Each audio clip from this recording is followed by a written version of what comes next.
এখনই? এটা তো ঈদের জামা। আমার ঈদের জামা পরবো। ঈদের জামা কি কেউ এখন পরে?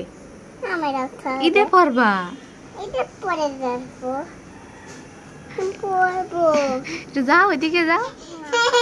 দেখাও মা, দেখাও। না, তুমি বের করো নিজে। একটু দেখাও। ওয়াও, সুন্দর, দেখো সুন্দর। প্যান্টটা দেখাও, প্যান্টটা। দেখাচ্ছি প্যান্ট। আসসালামু আলাইকুম। নতুন একটি ভিডিওতে আপনাদের সবাইকে স্বাগতম করছি। আজকের ভিডিওটি আশা করি আপনাদের ভালোই লাগবে। আজকে হচ্ছে আপনাদের সামনে শেয়ার করব তাসনুভার কোরবানি ঈদের টুকটাক একটু মার্কেট হয়েছে, তো কী কেনাকাটা হলো সেটাই দেখাচ্ছি। আসলে দুইটা ঈদ বছরে আসে, আর এই দুই ঈদে আলহামদুলিল্লাহ ও অনেক গিফট পায়, যার কারণে তাসনুভাকে ওর বাবার তেমন কিছু কিনেই দেওয়া লাগে না। আর সত্যি বলতে কোরবানিতে আমরা তো তেমন কোনো মার্কেট করি না, আর তেমন গিফটও পাওয়া হয় না, কিন্তু তারপরেও তাসনুভার চাচা ওর জন্য প্রতিবারই দুই ঈদেই জামা কাপড় কিনবে। তো এই যে কোরবানি ঈদে এই ড্রেসটাই ওকে কিনে দিয়েছে, একদম খুবই সুন্দর জামাটা, আর ওর ফিটিং হচ্ছে।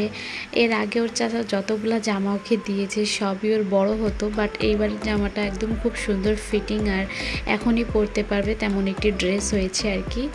এই যে আমার কাছে মোটামুটি আলহামদুলিল্লাহ খুব ভালো পছন্দ হয়েছে।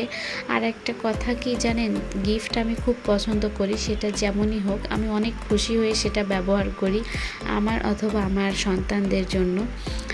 গিফট মানুষ তখনই দেয় যখন সে অন্যের ওপর খুশি হয়। এই জন্য কেউ যদি গিফট দেয় সেটা যদি খারাপও হয় আমি তো কখনো বলিই না, এবং আমি সেটা ব্যবহারও করি। যাই হোক, এরপরে তাসনুভার জন্য আমিও একটু কিনেছি। আসলে আমি তো বেকার মা, তো আমি ওকে কি কিনে দিব, এটা প্রতিবার ঈদেই আপনাদেরকে বলি যে আমি একটা বেকার মানুষ, ওকে কি বা কিনে দিতে পারি। তাই আমার সাধ্যের ভিতরে এই যে দুইটা স্যান্ডো গেঞ্জি আর একটা সুন্দর ছোট্ট প্যান্ট। আমরা ঈদের পরের দিন ইনশাল্লাহ বেড়াতে যাব, সেই জন্য ভাবলাম গরমেতে ও স্যান্ডো গেঞ্জি পরবে, আর সাথে ছোট্ট একটা প্যান্টও কিনেছি। এই প্যান্টটার দাম 120 টাকা নিয়েছে, মানে আমি দাম শুনে অবাক। আসলে এত ছোট একটা প্যান্ট 120 টাকা, তাহলে আমাদের মতো মধ্যবিত্ত মানুষরা কিভাবে এগুলো কিনে পরাবো বলুন তো। তো যাই হোক, দুঃখের প্যাচাল বাদ দিয়ে এখন একটু ভালো কথা বলি। তারপরে আরও কয়েকটা স্যান্ডো গেঞ্জি, যেগুলো আমার মেজো ভাই তাসনুভাকে এনে দিয়েছে। 4টা স্যান্ডো গেঞ্জি আছে আর কি এখানে। আর পাশে যে হলুদ ড্রেসটা দেখতে পাচ্ছেন ওইটা মোহাম্মদের, যেটা আপনারা আমার ভিডিওতে দেখতে পাবেন।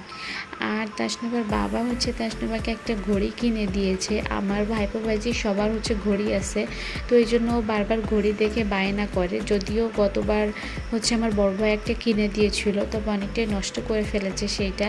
আর এবার আমাকে যখন ওর বাবা ঘড়ি কিনে দিচ্ছিল তখন ও দেখে খুব বায়না করতেছিল যে আমাকেও ঘড়ি কিনে দাও, আমার ঘড়ি লাগবে। তখন ওর আব্বু এই ঘড়িটা ওকে কিনে দিয়েছে। তো যাই হোক, এই ছিল তাসনুভার অল্প স্বল্প কিছু মার্কেট। আপনাদের কেমন লাগলো একটু কমেন্টের মাধ্যমে জানিয়ে যান। আসলে আমরা কিন্তু গরিব মানুষ, তাই ভিআইপি অনেক বেশি মার্কেট আমরা করি না, এটাই আমাদের কাছে অনেক।